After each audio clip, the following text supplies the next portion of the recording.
let's get this going.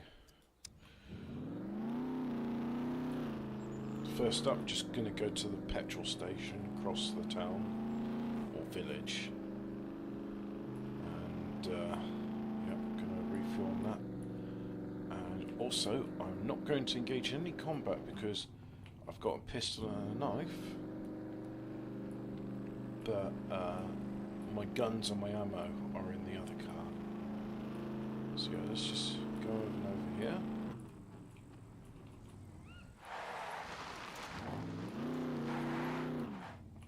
I wonder if there's any recipes that use cabbage. I mean, they do Baltic food like sivaki, sivaki. Let me just have a look. Scum, cabbage. That's going to make the search engine cabbage official scum wiki. Crafting. Cabbage, cooked vegetables, soup, stew ingredients. Okay. I don't think... Is this out of date? This is probably out of date, yeah. Soup.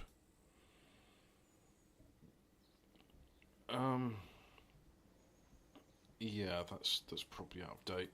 I don't know.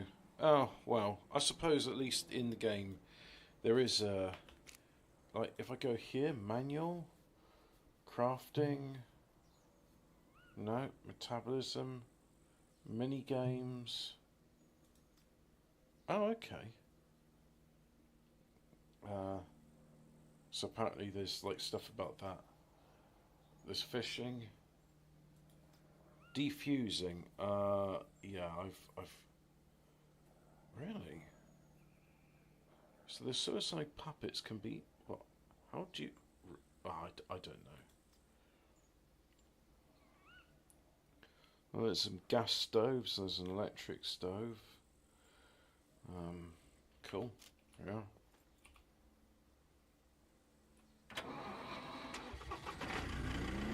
Wait, you can make tables in this game? Oh, I should experiment with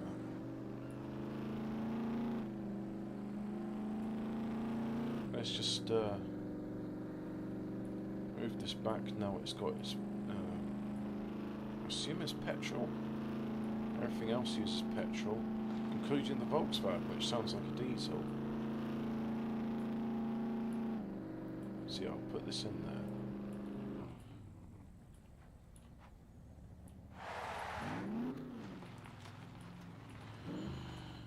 And I don't know, there's something about the layout of this place I don't like, but hey ho. Afternoon, interdimensional lizard. I woke up at 4 in the morning. Yeah, I woke up at 4 in the morning. Woke up at 4 in the morning today with a raging headache and an urge to poop. So I went and did both of those things. Sort of got back to sleep, but it's terrible. Like when the sleep's interrupted like that, I just feel shit for the rest of the day. So I mean, it's not terrible today. So I will drag myself out to the garden at some point. But I just I do not feel like it right now. I really don't feel like it right now. So my hope is I've had my breakfast. Ended up burning the onions and the ginger, but at least the meat was okay. So I am going to digest that, and my hope is in an hour's time I'll be good. I'll be good. So yeah. An hour of listening to Hawkmoon sounds pretty good. I'll just I'll give it about 15 minutes or so because I doubt it's copyrighted. I mean, it does sound well. You know what it sounds like. But yeah, I'll just give it a while. Just let things settle in first before I start playing audio, which is not my own creation on the stream. So we'll just wait a bit. We'll just wait. just have a little wait. Yeah. Yeah. Do that. Put that there. Do that. Right. Stop doing the obsessive compulsive bit. Got to stop doing that. A table.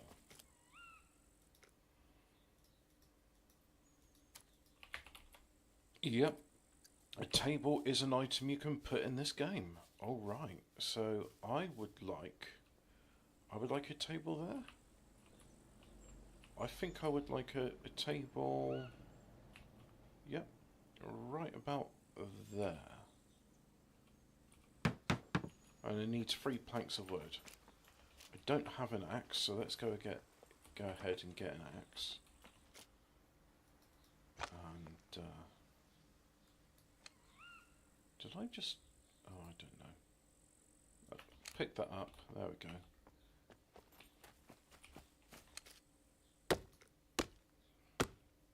I'll use this one up first. You can repair them by using a grinding stone, but it's more expensive than the axe. So I mean, like, okay. For a minute, I thought it was saying I couldn't do that.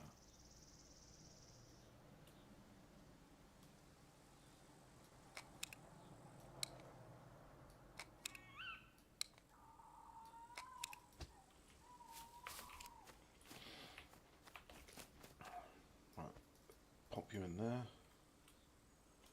This here. That'll be easier than chopping it, bundling it into planks, and then bring it here. So now, cut into planks, like so. Yep, and now got ourselves a table. You can put a refrigerator on it. Don't know why I can't change the thing, but there you have it. And I've only really got room for. So this portable refrigerator, let's take it because I can't do anything with it. Wait, is this? I think I've just figured something out. Let me see if I have.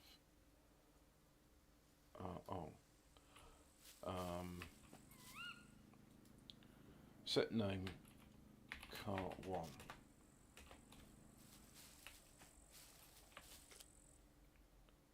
And then set name car 2. Right.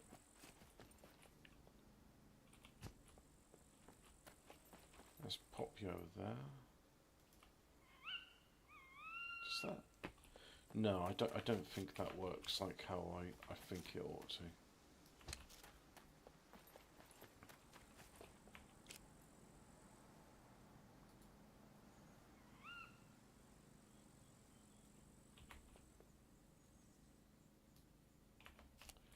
Yep, that is.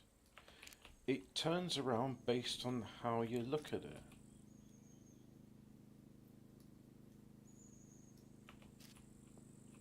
Oh. Well. Okay, I guess. I'll just set the name of that one to drink. Let's have a look at the. Yep, I could do with a meal, so I'll have this curry. And chevap, as they call it. Well, I think I've heard it referred to as sivpaki, something like that.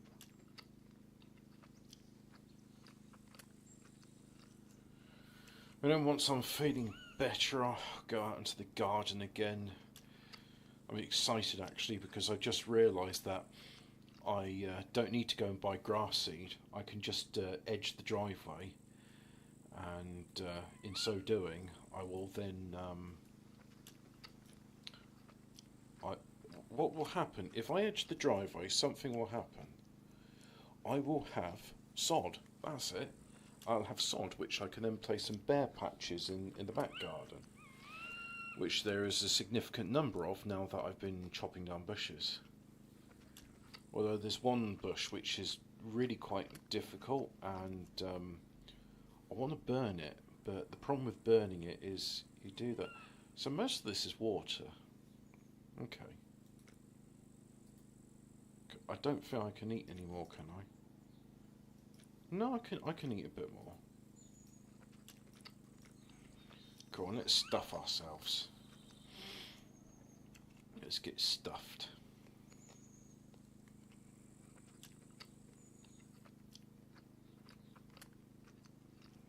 Then after this, I think I'm gonna just turn down the audio in game, take a chainsaw over to the new farm. Oh, I could use a rest. And yeah, should be good. Probably want some light in the new farm as well. So let's go ahead and say, take that one over and put it in there like so. Oh, and at some point I'll do fishing because I've got all the bits needed for fishing, but I'm not interested. Oh yeah, that was the other thing as well. Like, pick that up, put you there. Pick that up, put you there. There we go. I think that looks quite neat now. I mean, I can't rotate the orientation of these objects, but at least I can place them on the table. And hey, you know, it's a table. Can I upgrade a table? No, I can repair a table. I can't upgrade it. But yeah, that looks like quite an ominous cloud. So if I get inside this one.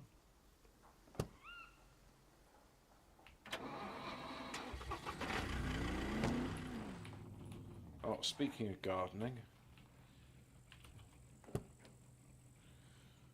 how far are we? 12 minutes. We'll wait a little while. And because I really want to listen to my audiobook, but we'll just give it a while. Just give it a little while.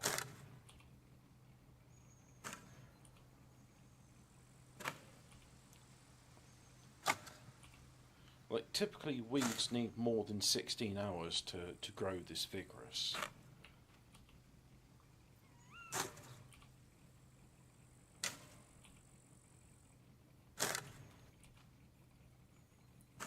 Yeah, it looks like the sun's setting there. Well, mind you, that does make sense because I did spend quite a bit of the day making a whole bunch of ammunition. So, got loads of handcrafted ammo, which is nice. I mean, really, you could say, wow, look, you've got like 45 million credits, or I assume they're Croatian euros. Why not just go and like buy all the ammo you could ever want? Yeah, you could certainly do that. It's better quality ammunition than handcrafted stuff. However, over the course of my exploration, I picked up a lot of gunpowder, and I didn't realise just how like one jar of gunpowder makes hundreds of bullets.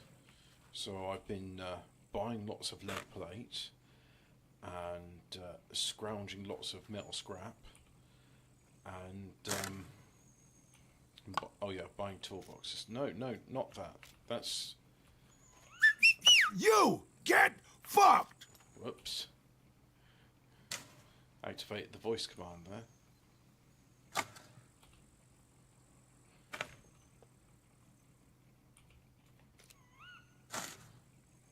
But the energy should be going up because my stomach's full at the moment with curry.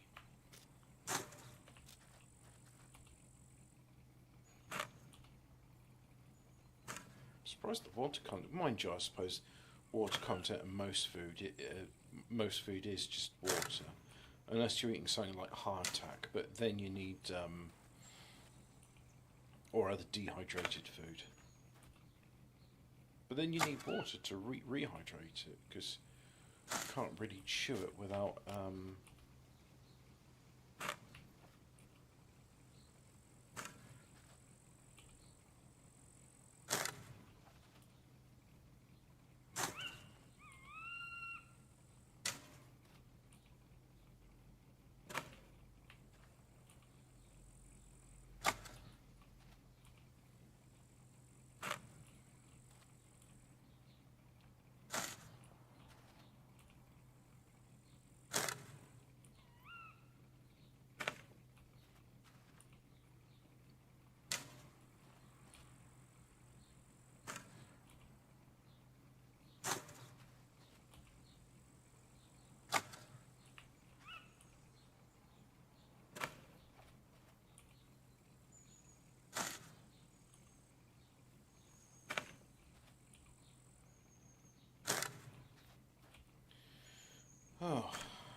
You know what? Instead of listening to me struggling to talk about anything, how about we listen to this? Under the ribs before they were aware of his I'm going to presence. close the window because it's getting cold. Back to back now, Hawkmoon and Daberk held off the sailors, but it seemed they must soon expire, for more were running to join their comrades. Soon the poop was heaped with corpses, and Hawkmoon and Daberk were covered with cuts from a dozen blades, their bodies all bloody. Still they fought. Hawkmoon caught a glimpse of Lord Valjean standing by the mainmast, watching from out of his deep-set eyes, staring fixedly at him, as if he wished to have a clear impression of his face for the rest of his life, if need be. Hawkmoon shuddered, then returned his full attention to the attacking seaman. The flat of a cutlass caught him a blow on the head, and he reeled against Daberk, sending his friend off balance. Together they collapsed to the deck, struggled to rise up, still fighting. Hawkmoon took one man in the stomach, struck another's lowering face with his fist, heaved himself to his knees. Then suddenly the sailors stepped back, their eyes fixed to port. Hawkmoon sprang up, Daberk with him. Nice. The sailors were watching in concern as a new ship came swimming from the cove, its white schooner-rigged sails billowing with the fresh breeze from the south, its rich black and deep blue paint trimmed with gold, all a-gleaming in the early morning sunshine, its sides lined with armed men. I think I'm good for cabbage. A rival pirate, no doubt, Daberk said, and used his advantage to cut down the nearest sailor and run for the rail of the poop. Hawkmoon followed his example, and with backs pressed against the rail they fought on, though half their enemies were running down the companionway to present themselves to Lord Valjean for his orders. A voice called across the water, but it was too far away for the words to be clear. Somehow, in the confusion, Hawkmoon heard Valjean's deep, world-weary voice speak a single word, a word containing much loathing. The word was Bouchard. Then the sailors were upon them again, and Hawkmoon felt a cutlass nick his face, turned blazing eyes on his attacker, and thrust out his sword to catch him through the mouth, driving the sharp blade upward for the brain, hearing a man scream a long, horrible scream as he died. Hawkmoon felt no mercy, yanked his sword back and stabbed another in the heart, and thus they fought while the black and midnight blue schooner sailed closer and closer. For a moment Hawkmoon wondered if the ship would be friend or foe. Then there was no more time for wondering, as the vengeful sailors pressed in, their heavy cutlasses rising and falling. Chapter 5, Paul Bouchard. As the black and blue ship crashed alongside, Hawkmoon heard Valjean's voice calling, "Forget the slaves, forget them, stand by to hold off Bouchard's dogs." The remaining sailors backed warily away from the panting Hawkmoon and Daberk. Hawkmoon made a thrust at them that sent them away faster, but he had not the energy to pursue them for the moment. They watched as sailors, all dressed in jerkins and hose that matched the paint of the ship, came sailing on ropes to land on the deck of the River Wind. They were armed with heavy war axes and sabres, and fought with a precision that the pirates could not imitate, though they did their best to rally. Hawkmoon looked for Lord Valjean, but he had disappeared, probably below decks. He turned to Daberk. "Well, we've done our share of bloodletting this day, my friend. What say you to a less lethal action? We could free the poor wretches at the oars." And with that he leapt the poop rail to land on the catwalk and leaned down to slash the knotted ropes binding the slaves to their oars. They looked up in surprise, not realizing, most of them, what Hawkmoon and Daberk were doing for them. "You're free," Hawkmoon told them. "Free," Daberk repeated. "Take our advice and leave the ship while you can, for there's no knowing how the battle will go." The slaves stood up, stretching their aching limbs, and then, one by one, they hauled themselves to the side of the ship and began to slide into the water. Daberk watched them go with a grin. "A shame we can't help those on the other side," he said. "Why not?" asked Hawkmoon, indicating a hatch let into the side under the catwalk. If I'm not mistaken, this leads under the deck. He put his back to the side of the ship and kicked at the hatch. Several kicks and it sprang open. They entered the darkness and crept under the boards, hearing the sounds of fighting immediately above them. Daverk paused, slicing open a bundle with his much-blunted blade. Jewels poured out of the bundle. "Their loot," he said. "No time for that now," Hawkmoon warned, but Daverk was grinning. "I didn't plan to keep it," he told his friend, "but I'd hate Valjean to escape with it if the fight goes well for him. Look." And he indicated a large circular object set into the bottom of the hold. "If I'm not mistaken, this will let a little of the river into the ship." Hawkmoon nodded. "While you work on that, I'll make haste to free the slaves." He left Daverk to his task and reached the far hatch, stripping out the pegs holding it in position. The hatch burst inwards, bringing two struggling men with it. One wore the uniform of the attacking ship. The other was a pirate. With a quick movement, Hawkmoon dispatched the pirate. The uniformed man looked at him in surprise. "You're one of the men we saw fighting on the poop deck." Why am I feeling Hawkmoon tired? nodded. "What's your ship?"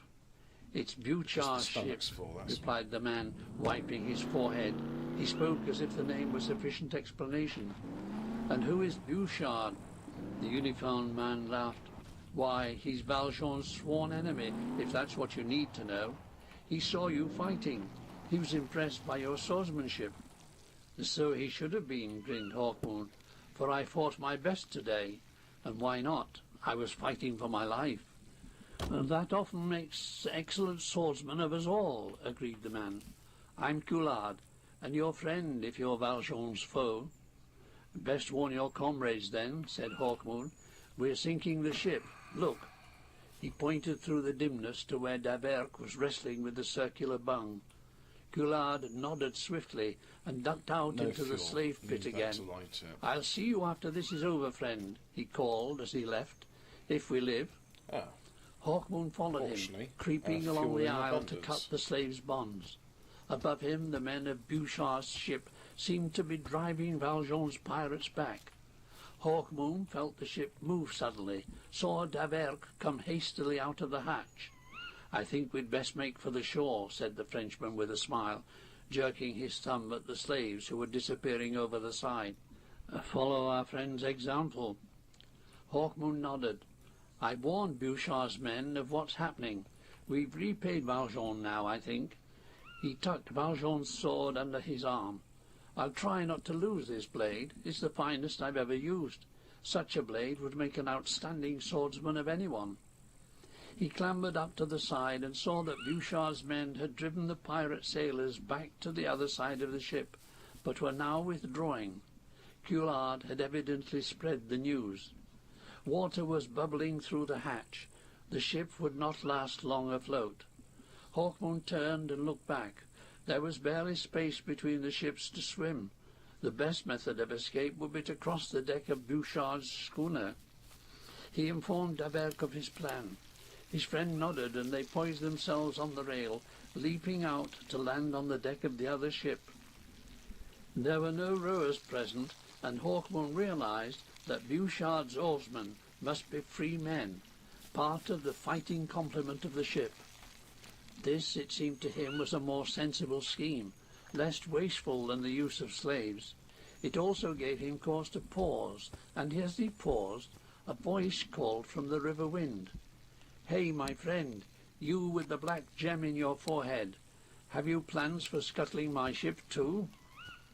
Hawkmoon turned and saw a good-looking young man dressed all in black leather with a high-collared, blood-stained blue cloak thrown back from his shoulders, a sword in one hand and an axe in the other, raising his sword to him from the rail of the doomed galley. "We're on our way," called Hawkmoon. "Your ship's safe from us." "Stay a moment." The black-clad man leapt up and balanced himself on the river wind's rail. "I'd like to thank you for doing half our work for us." Reluctantly, Hawkmoon waited until the man had leapt back to his own ship and approached them along the deck. "I'm Paul Bouchard, and the ship's mine," he said. "I've waited many weeks to catch the river wind. Might not have done so had you not taken on the best part of the crew and given me time to sneak out of the cove. Aye, said Hawkmoon. Well, I want no further part of a quarrel between pirates. You do me a disservice, sir, Bouchard replied easily, for I am sworn to rid the river of the pirate lords of Starvel. I am their fiercest enemy.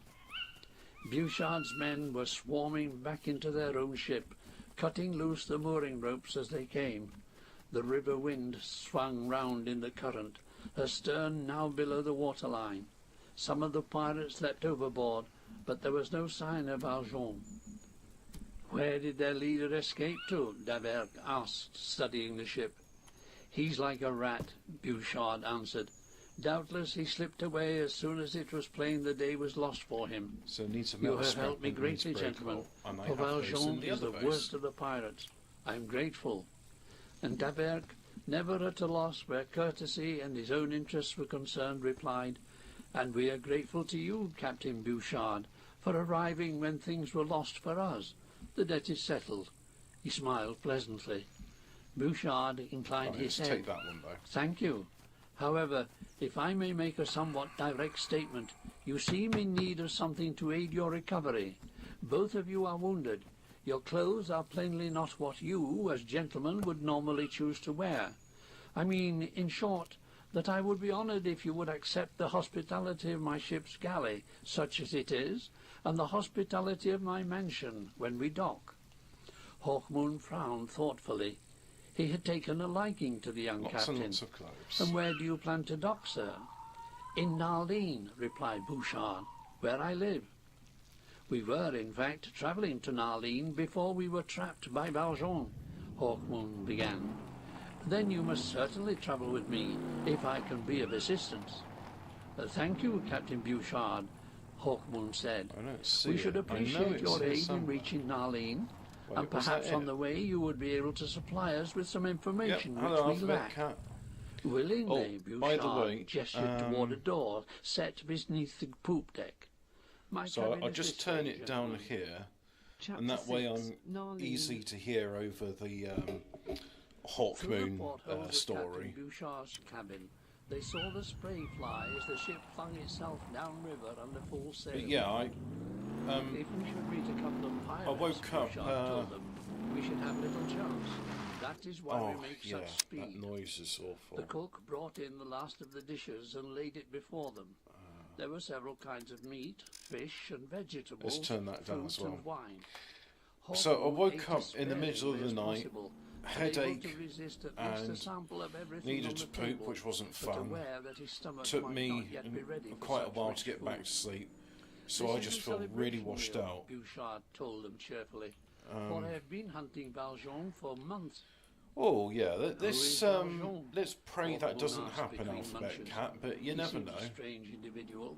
You never know. Unlike any pirate I ever imagined, Davert put in. He is a pirate by tradition, Bouchard told them. His ancestors have always been pirates, preying on the river traffic for centuries. For a long time, the merchants paid huge taxes to the lords of Starvel, but some years ago they began to resist, and Valjean retaliated. Then a group of us decided to build fighting ships like the pirates and attack them on the water. I command such a ship. A merchant by trade, I have turned to more military pursuits until Narline is free of Valjean and his like. Let's check. And how are you faring? Asked Hawkmoon. It is hard to say. Valjean and the other lords are still impregnable in their walled city. Starvel is a city within a city, turn that on, within Narline, and so far we have only been able to curb their piracy a little. As yet, there has been no major test of strength for either side. You say Valjean is a pirate by tradition, Davert began. Aye, his ancestors came to Narline many hundreds of years ago. They were powerful and 250 watts, so legend says that Valjean's ancestor, that bloody oven's doing it. Had sorcery to aid him. Right. They built a wall around Starvel. That means I need to take everything out of the fridge and have been there ever since. Start again. And how does Valjean answer when you attack his ships as we saw today? Hawkmoon took a long draught of wine. He retaliates with every possible means, but we are beginning to make them warier of venturing onto the river these days. There is still much to do. I would slay Valjean if I could. That would break the power of the whole pirate community, I'm sure. But he always escapes. He has an instinct for danger, is always able to avoid it even before it threatens. I wish you luck in finding him, Hawkmoon said. Captain Bouchard, know you anything of a blade called the Sword of the Dawn? We were told that we should find it in Narline. Bouchard looked surprised. Aye, I've heard of it. It is connected with the legend I told you of, concerning Valjean's ancestor, Right, Batak let's turn the Geranium. night vision on. Batak's sorcerer's power was said to be contained in the blade. Is this a Batak house? has become a god since. It looks like the a pirates house. have deified him and worship him at their temple, Yep, which is named this is a after house. him, the Temple of Batak Geranium. They are a superstitious breed, those pirates. And for some Their reason, minds every and manners refrigerator are is often doubled. I don't know unfathomable why to the that practical is, merchant kind but it like is. myself. And where is the blade? So we'll call Davert this asked. one set name Why, to... it is the sword the pirates worship in House. the temple. It represents their That's a power name. to them, as well as Batak's. Do you seek to make the blade your own, then, gentlemen? I do not, began Hawkmoon, but Davert interrupted smoothly. We do, Captain. We have a relative, a very wise scholar from the north, who heard of the blade and wished to inspect it. He sent us here to see if it could be bought. Bouchard laughed heartily. It could be bought, my friends, with the blood of 500,000 fighting men. The pirates would fight to the last man to defend the Sword of the Dawn. They value it above all other things. Hawkmoon felt his spirits sink. Had the dying Migan sent them on an impossible quest? Ah, well, Davert shrugged philosophically. Then we must hope that you eventually defeat Valjean and the others, and put their property up for auction. Bouchard smiled. That day will not come in my lifetime. It will take many years before Valjean is finally defeated. Oh, I have more garlic. Never He mind. rose from his table.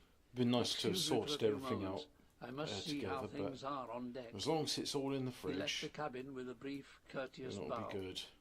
When he had gone, Hawkmoon frowned. What now, Davert?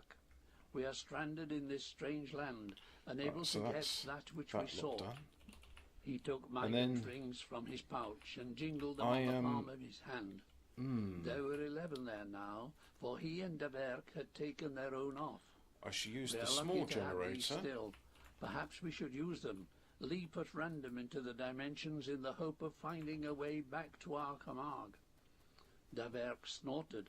So I'll We take... might find What's wrong, ourselves Hobbit? Were suddenly you in also... you once caught, Yeah, or in possibly. peril of our I lives ate... from some monster. It wasn't exactly I say we go mouldy, to Narline but I and had some spend bread, time there. and bread See near just how it was difficult it mouldy. will be to obtain And I the think as a pirate's sword. consequence, Paul Bouchard I came probably back got through a the bit of door. He mycelium. was smiling. Hey ho, what can you Less do, than eh? an hour, my friends, and we shall be So I berthing turn in this on. Narline, he told them.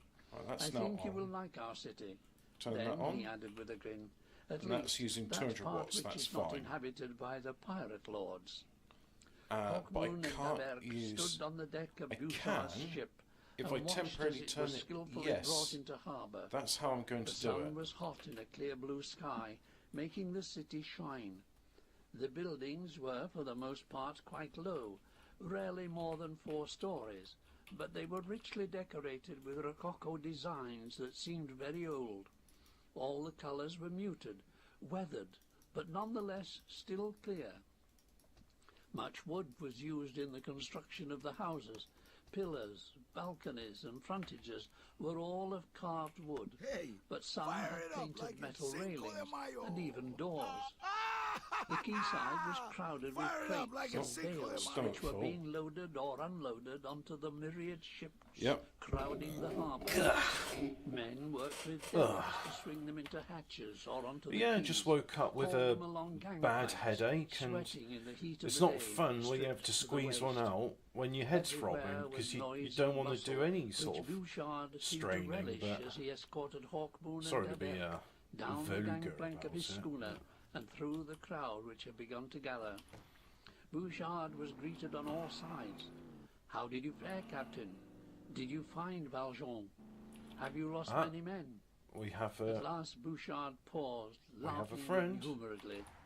Well, fellow citizens of Narline, he shouted, I must tell you, I see, or you will not let me pass. We sank Valjean's ship. There was a gasp from the crowd and then silence. Get Bouchard sprang up onto a packing case and raised his arms. We sank Valjean's ship, the River Wind, but it would have likely escaped us altogether had it not been for my two companions here. Oh, I'm sorry. I didn't realise I was using rubber bullets. The citizens stared at the two in surprise, as if unable to believe that two such ragged starvelings could be anything but lowly slaves. These two are your heroes, not I, Bouchard continued. Single-handed they resisted the whole pirate crew, killed Ganac, Valjean's lieutenant, and made the ship easy prey to our attack. Then they scuttled the River Wind. There was a great cheer now One from the crowd. moment, please. Know their names, citizens of Narline. Remember the Let's try. of this city. I'm going to turn the gain up on the microphone. That's in the yellow. That's fine. The Black Jewel I should be more you have not seen braver souls nor finer easier to swordsmen. hear. Hawkmoon was genuinely embarrassed by all this and frowned up at Bouchard, trying to signal that he should stop. And what of Valjean?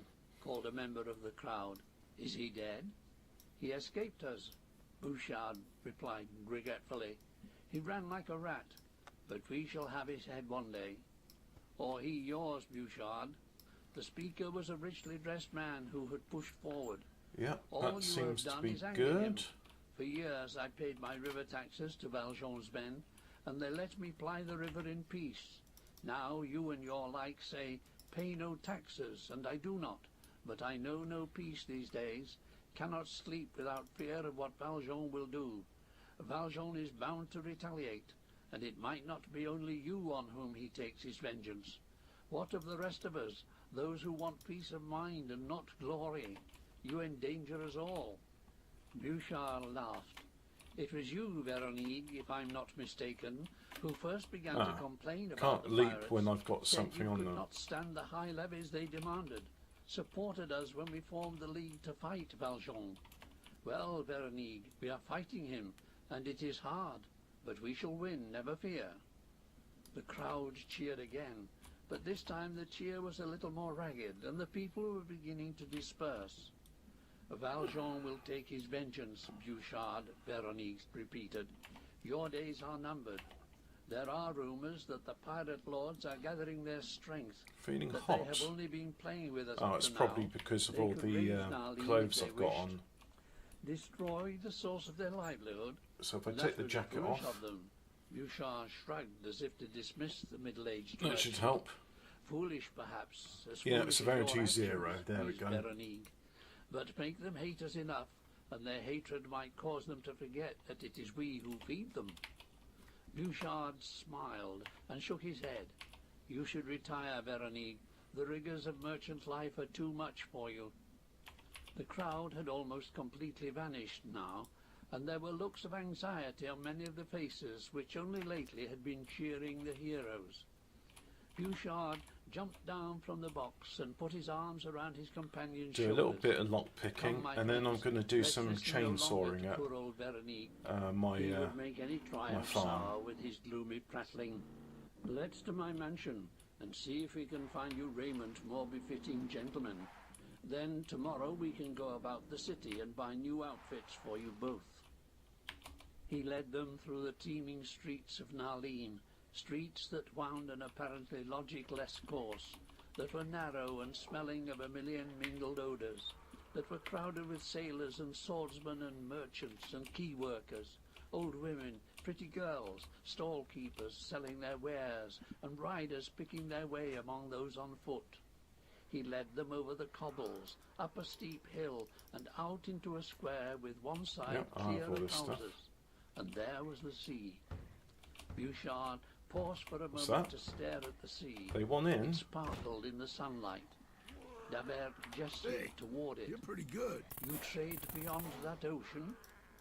Bouchard unpinned his heavy cloak and threw it over his arm. He opened the collar of his shirt and shook his head, smiling. Nobody knows what lies beyond the sea. Probably nothing.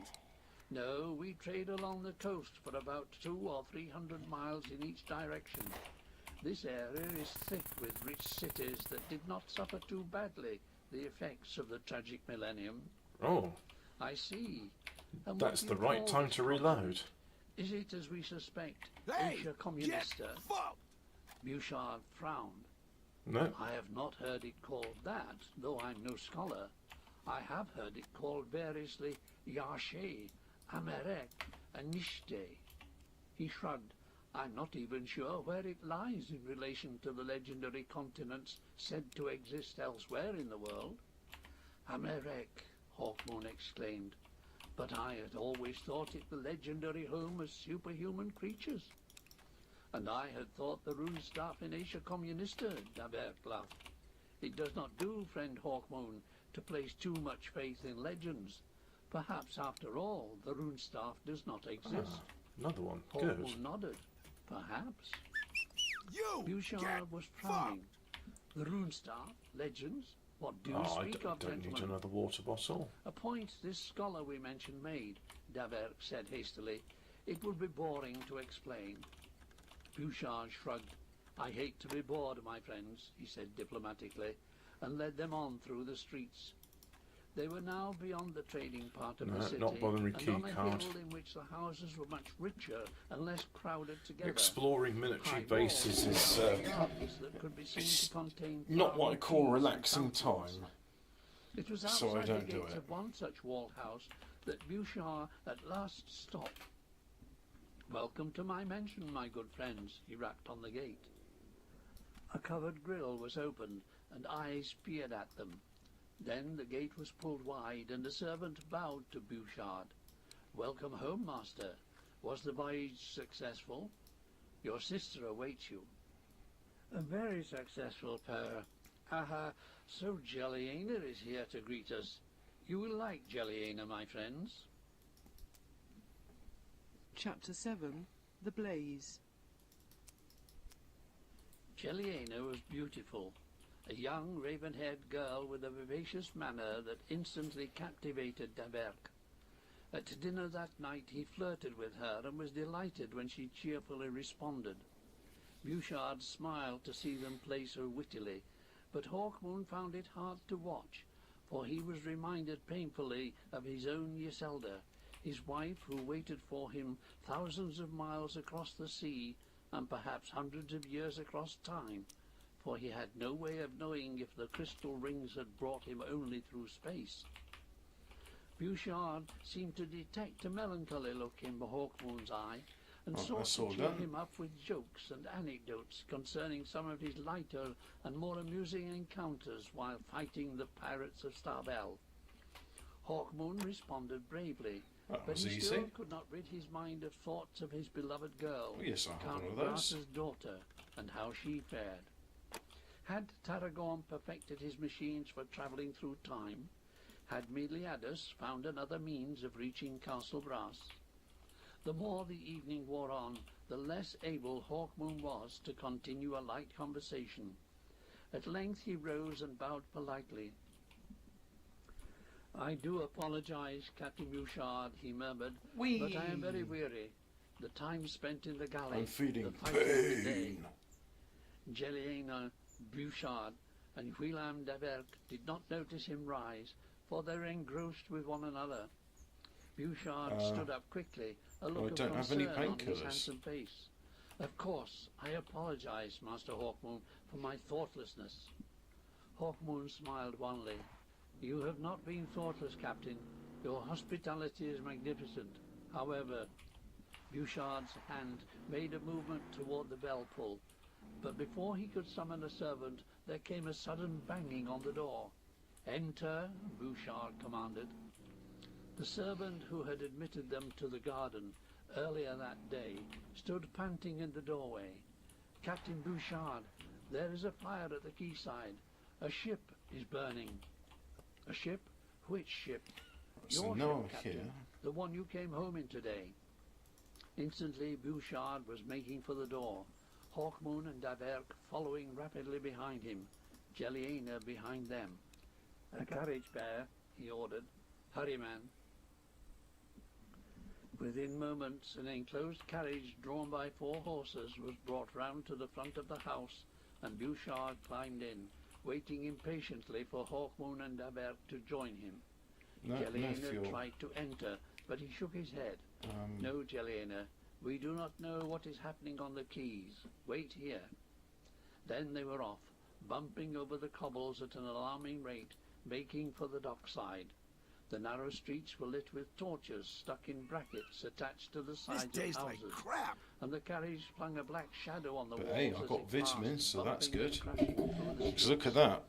At I've, last the quayside was reached, illuminated by more My torches, meals don't seem for to... in the heart Mind of you, the schooner spices are bay, supposed to have everywhere vitamins in was them, so... confusion as masters of Oh, well. vessels arrived to bully their Who men knows, aboard eh? their own Who craft knows?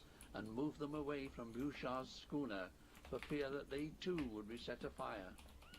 Bouchard leapt from the carriage, closely followed by Hawkmoon and Daverk. He ran for the quayside, elbowing his way through the He crowd, plays more with his but once microphone by than the I water, do. He paused and hung his head. "It's hopeless," he murmured in despair. "She's gone. This could only have been Valjean's work." Wait, what am I Suddenly, his face doing? sweating and red in the No! glare from the burning ship, burst from the crowd. I didn't mean to disassemble those. Valjean is taking his vengeance. Oh, well. They I've turned got and more the spare sound of parts, I galloping guess. hoofs saw a rider rein in his horse close by. "Bouchard," the man cried. "Paul Bouchard, who claims to have sunk the River Wind." Bouchard looked up. "I am Bouchard. Who are you?" The rider was clad in bizarre finery, and in his left hand he clutched a scroll which he brandished. "I am Valjean's man, his messenger." He threw the scroll toward Bouchard, who let it lie where it had fallen. "What is it?" Bouchard said between gritted teeth. "It is a bill, Bouchard, a bill for 50 men and 40 slaves, for a ship and all furnishings, plus 25,000 smegars worth of treasure. Smegars. Valjean, too, can play the merchant game." Bouchard glared at the messenger. The light from the blazing ship sent shadows flickering across his face. I think I see it. Some of this, I did need kicking parts. it into the debris-filled water. I just... "You seek to it's frighten hard to me think with at the moment. melodrama, I'm I still see," he said firmly. not exactly hungover, but just like "Well, feeling tell really Valjean I shit. do not intend to pay his bill, and that I'm not frightened. Tell him, if he wishes to play the merchant game, that he and his greedy ancestors owe the people of Narleen considerably more than the amount on this bill. I will continue to reclaim that debt." The rider opened his mouth as if to speak, then changed his mind, spat on the cobbles and wheeled his horse about, galloping away into the darkness. "He will kill you now, Bouchard," said Veronique, almost triumphantly. "He will kill you. I hope he realizes that not all of us are as foolish as you." "And I hope that we are not all as foolish as you, Veronique," answered Bouchard contemptuously. "If Valjean is threatening me, it means that I have succeeded, partially at least, in unnerving him." He stalked towards his carriage and stood aside while Hawkmoon and Daverk Wait. climbed in. The woman that announces chapters is saying... Then he entered, Oh, I thought she was slammed going the to door like and tapped read the with entire hilt of thing, his sword on the but roof, no, she didn't. signaling the driver to return to the mansion. "Are you sure that Valjean is as weak as you suggest?" Hawkmoon asked hesitantly. Bouchard smiled at him grimly. "I am sure that he is stronger than I suggest, stronger perhaps than Veronique thinks. My own opinion is that Valjean is still somewhat surprised that we have had the temerity to attack his ship as we did today, that he has not yet marshalled all his resources. But it would not do to tell Veronique that, would it, my friend?" Hawkmoon looked at Bouchard admiringly. "You have much courage, Captain." "Desperation, possibly, friend Hawkmoon." Hawkmoon nodded. "I know what you mean, I think." The rest of the return journey was made in thoughtful silence. At the mansion, the garden gate was open and they drove straight into the drive. At the main door to the house, Jelliena waited them, pale-faced. "Are you unharmed, pal?" she asked as he descended from the carriage. "Of course," replied Bouchard. "You seem unduly frightened, Head Jelliena." She turned and walked back into the house, back into the dining room where their supper still lay on the table. It was not the burning ship that made me thus," she told him, trembling. She looked at her brother, then at de Berck, lastly at Hawkmoon. Her eyes were wide. "We had a visitor while you were gone." "A visitor? Who was it?" Bouchard asked, putting his arm around her shaking shoulders. He came alone," she began. "And what is so remarkable about a visitor coming alone? Where is he now?" "It was Valjean, pal.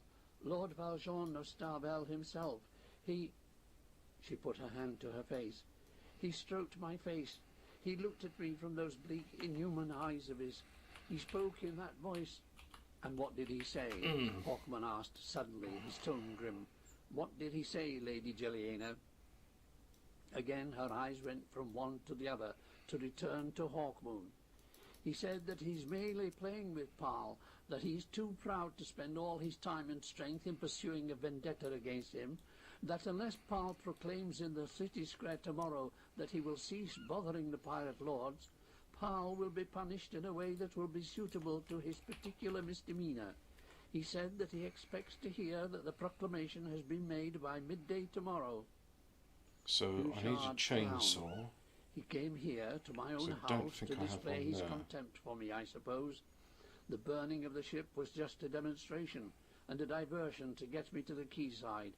He spoke to you, Jelliena, to show that he can reach my nearest and most beloved whenever he chooses." Bouchard sighed. "There is no question now that he not only threatens my life, but the lives of those close to me. It is a trick that I should have expected, did half expect yet." He looked up at Hawkmoon, his eyes suddenly tired. "Perhaps I have been a fool after all, Master Hawkmoon. Perhaps Veronique was right. I cannot fight Valjean. Not while he fights from the security of Starbel. I have no weapons such as those he employs against me." "I cannot advise you," said Hawkmoon quietly, "but I can offer you my services, and Daverk's here, in your struggle, should you wish to continue it." So Bouchard looked directly into Hawkmoon's face then, and he laughed, a straightening chainsaw. his shoulders. "You do not advise me, Dorian Hawkmoon of the Black Jewel, but you do indicate to me what I should think of myself if I refused the aid of two such swordsmen as yourself. There's no chainsaw here. Indeed, tomorrow I shall spend Is it here? relaxing, ignoring Valjean's warning. You, Jelliena, I will have guarded here. No chainsaw I will there. send for our father and ask him to bring his Is there a guards to chainsaw protect you. here? Hawkmoon, Daverk, No. and myself, why, we'll shop tomorrow." He indicated the borrowed clothes that the two men wore. "I promised you new suits and a good sheath, I There's think, a Master chainsaw. Hawkmoon, for your borrowed sword, Valjean's sword. We will be casual tomorrow. We will show Valjean, and more important to the people of this city, that we are not frightened by Valjean's threats." Daverk nodded soberly. "It is the only way, I think, if the spirit of your fellow citizens is not to be destroyed," he said. "Then, even if you die a hero, and inspire those who follow you." "I hope I do not die," Bouchard smiled, "for I have a great love for life. Still, we shall see, my friend." Chapter 8. The Walls of Starvel. Next day dawned as hot as the previous day, and Paul Bouchard sauntered out with his friends. There's the As lights. they moved through the streets of Nalin, it was plain that many already knew of Valjean's ultimatum, and were wondering what Bouchard would do. Bouchard did nothing. Nothing but Oh, I smile didn't at get the all brake the oil men, and the kiss scrap. the hands of a few ladies, greet a couple of acquaintances. Right, leading so let's Hawkmoon go and ahead and Daverk do that toward then. the centre of the town, where he First had of all, recommended a good outfitter. Double check in here. That the outfitter's shop was barely a There's a stone's throw chainsaw. from the walls of Starbel Right, suited so- Bouchard's purpose. "After midday," he said, "we shall visit the outfitters, but before then we will take lunch at a tavern I can vouch for. It lies close to the central square, and many of our leading citizens drink there. We shall be seen to be relaxed and untroubled. We'll talk of small things and not mention Valjean's threats at all, no matter how many efforts are made to bring the subject up. You're asking a great deal, Captain Bouchard, I can't move it? Javert pointed out. Oh well. Perhaps, Bouchard answered, but I have a feeling that much hangs on this day's events, more than I understand at this moment. I am gambling on those events, for it could be that the day could mean victory or defeat for me. Hawkmoon nodded, but made no comment.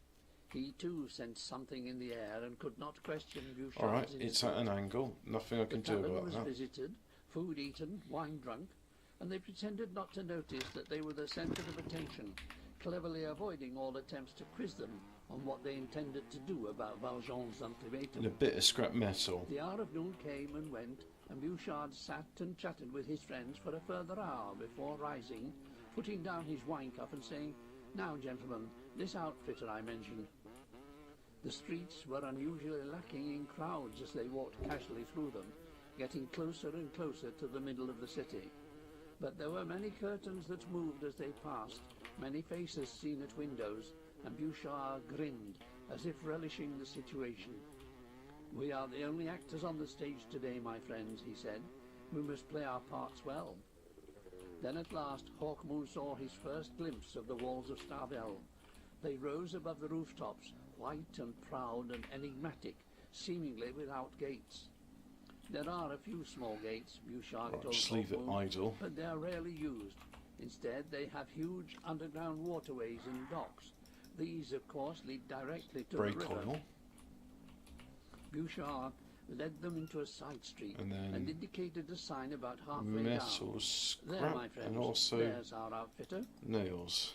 They entered the shop, crammed with bales of I think cloth, that's all I with need. heaps of cloaks and jerkins and breeches, swords and daggers of all description. Alright, I'll take Fine nails and I'll harness, take helmets, hats, boots, belts, and everything else that a man could possibly want to wear. The owner of the shop was rope. serving another customer as they entered. The owner was a middle-aged man, well-built and genial, with a red face and pure white hair. He smiled at Bouchard, and the customer turned, a youth whose eyes widened when he saw the three standing in the doorway of the shop. The youth muttered something and made to leave. "You do not want the sword, master?" the outfitter asked in surprise. Yeah. "I would drop my price by half a smegar, but not more." "Another time, Caillard, another time," answered the youth hurriedly, bowed swiftly to Bouchard, and left the shop. "Who was that?" asked Hawkmoon with a smile. "Veronique's son, if I remember right," Bouchard replied. He laughed. "He has inherited his father's cowardice." Pillard came up. "Good afternoon, Captain Bouchard. I had not expected to see you here today. You did not make the announcement?" "No, Pillard, I did not." Pillard smiled. "I had a feeling you wouldn't, Captain. However, you are in considerable danger now. Valjean will have to pursue the matter, will he not?" "He will have to try, Pillard." "He will try soon, Captain. He will waste no time.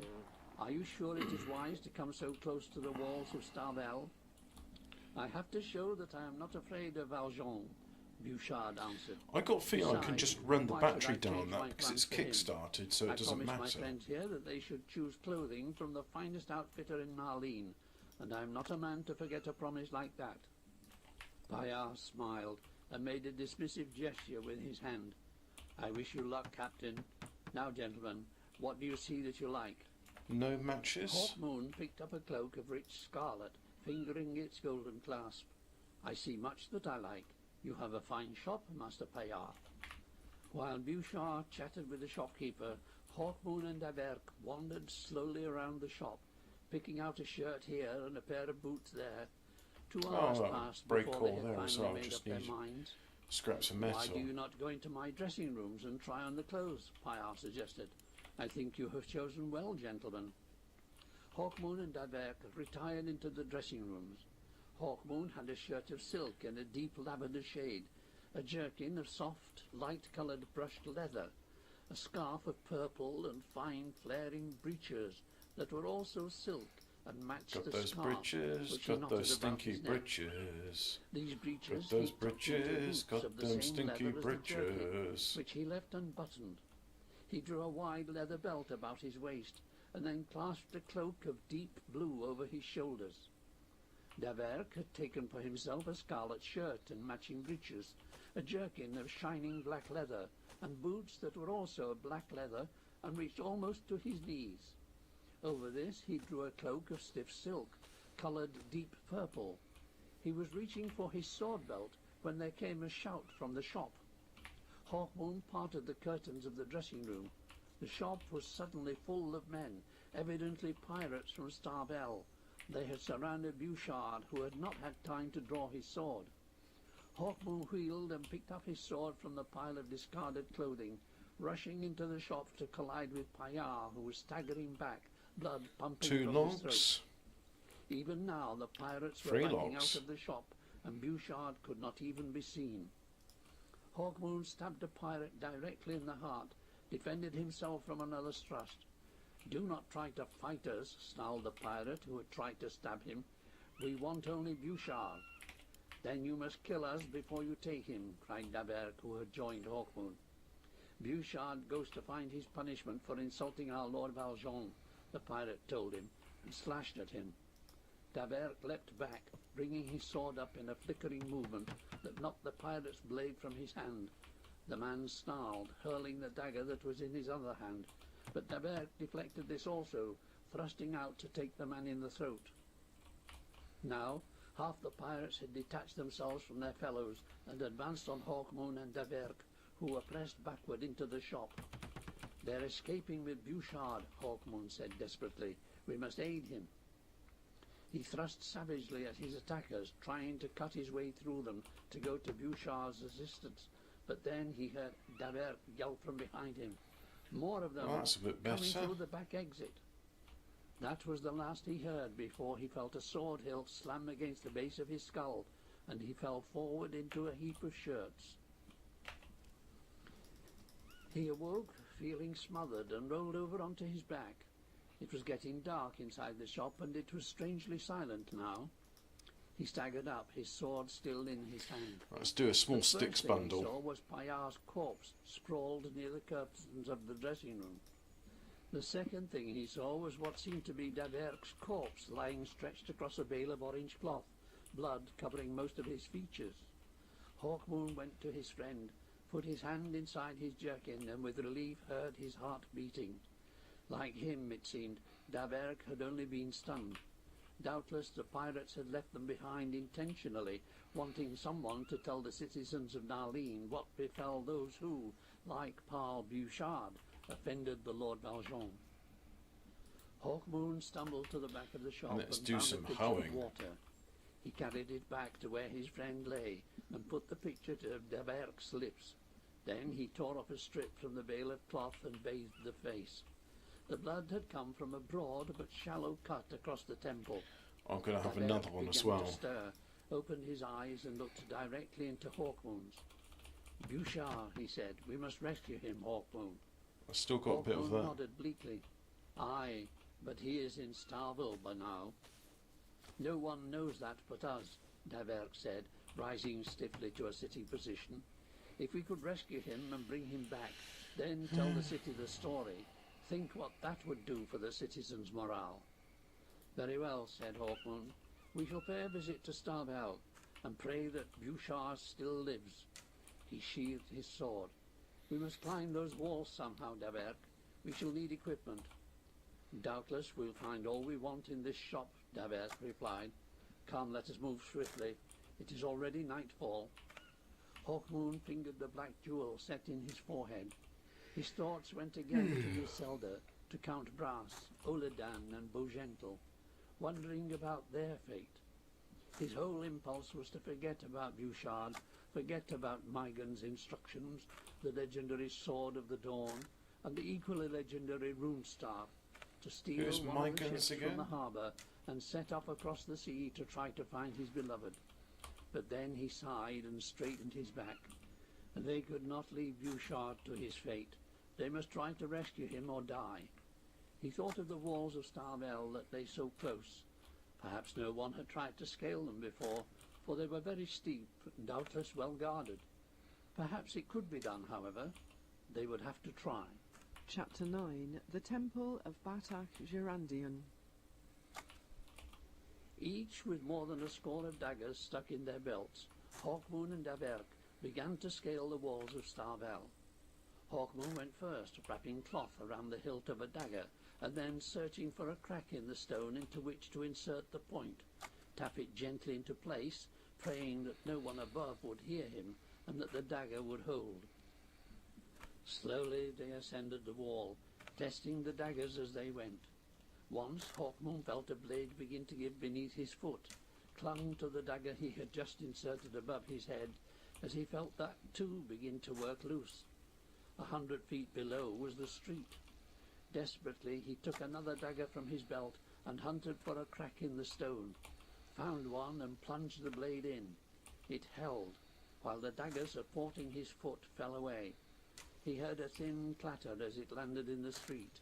Now he hung, unable to move up or down, as Daberk tried to insert another dagger into the crack. I wish I had a hoe. I had a look, couldn't find one. Breathed with relief.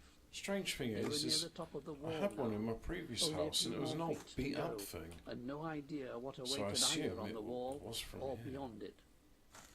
Perhaps their efforts were useless.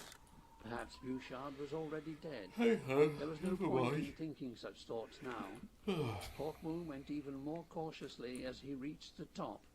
He heard a footfall above him and knew that a guard was passing. He paused in his work. Only one more dagger and he would be able to gain the top of the wall. He glanced down, saw Daberk's face grim in the moonlight. The footfalls died away and he continued tapping in the dagger. Then, just as he was heaving himself upwards, the footsteps came back, moving much more rapidly than before. Hawkmoon looked up, directly into the face of a startled pirate. Instantly, Hawkmoon risked everything, sprang for the top of the wall, grasped it as the man drew his blade, flung himself upwards, and struck with all his might at the man's legs. The pirate gasped, tried to regain his balance, and then fell soundlessly. No, don't do that. Hawkmoon reached down and held No. Daberk to the top of the wall. Running along it now came 2 more guards. Hawkmoon rose, drew his sword and prepared to meet them. Metal clashed on metal as Daberk and Hawkmoon engaged the 2 Out of pirates. curiosity. You're The good. exchange was short, But for I'm the 2 better. companions had little time to waste and were desperate. Almost as one, their blades struck for the hearts of the pirate guards, No range. sank into flesh and were withdrawn. Almost as one, the guards collapsed and lay still. Hawkmoon and Daberk glanced up and down the length of the wall. You're good. It seemed that they had but not I'm yet better. been detected by others. Hawkmoon pointed to a stairway leading down to the ground. Stop Daberk that. nodded, and Ah, they made their way toward you know it, what? descending softly and That's as it, rapidly as fine. they dared, Drink all of hoping it. no one would come up. It was quiet and dark Drink it below. all.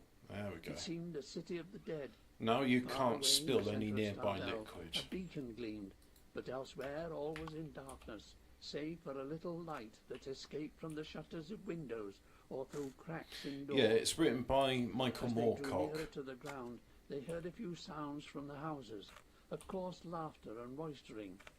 Once a door opened, showing a crowded, drunken scene inside, and a pirate staggered drunkenly out, cursing something, falling flat on his face on the cobbles. The door closed. The pirate did not stir. The buildings of Starvel were simpler than those beyond the wall. They did not have the rich decoration of Narleen, and if Hawkmoon had not known better, he would have thought that Starvel was the poorer city. No, can But I... Bouchard had told him that the pirates only displayed their wealth on their ships, their backs, and in the mysterious temple of Batak Gerandian, where the sword of the dawn was said to hang. They crept into the streets, swords ready. Even assuming Bouchard was still alive, they had no idea where he was being held prisoner, but something drew them towards the beacon in the centre of the city. Do I have... Then, when they were I'll quite get close this. to That the will light, give me the sonorous a long boom of stick. a drum suddenly filled the air, echoing There we through go. the dark, That's a empty long-winded streets. stick. Then they heard the tramp of feet, the clatter of horses' hooves nearby. "What's that?" hissed Daberk. He peered cautiously around a building and then rapidly withdrew his head. They're coming towards We us, shan't he suffer said. for Get want back. of light in this. Torchlights began to place. flicker, and huge shadows swam into the street But ahead we of shall them. suffer for lack of Hawk inventory Moon and space. Daredevil There we go. backed away into the darkness, watching as a procession began to file past. Yeah, let me have It a was look. led by Valjean himself, his pale face stark and rigid, his eyes staring straight It ahead wants of a him as he wooden lock. rode a black horse through the streets towards the place where the beacon burned. Behind him were drummers in there. beating out a slow, monotonous rhythm, and behind them another group of armed horsemen, all richly clad. These must be the other lords of Starvel. Their faces too were set, and they sat in their saddles as stiffly as statues. But it was that which came behind these pirate lords which caught the watcher's main attention. It was Bouchard. Right, let's go His somewhere arms and further legs were afield. stretched And out on a great frame yeah, of this'll do. whalebone, This is fixed far from upright camp. upon a wheeled platform drawn by 6 horses, led by liveried pirates. And what I'm going to Pale, do and his now, naked body was covered in two sweat. things I'm going to do He now. was evidently in great pain, but his lips. Yeah, that's it. Good link alphabet cap. Michael Moorcock, Hawkmoon. I really feel like shit. I'm going to go now, and I'm just going to spend, if I feel like it, I might go outside actually. But I'm going to chop down wood, and I'm going to make a wall around my farm.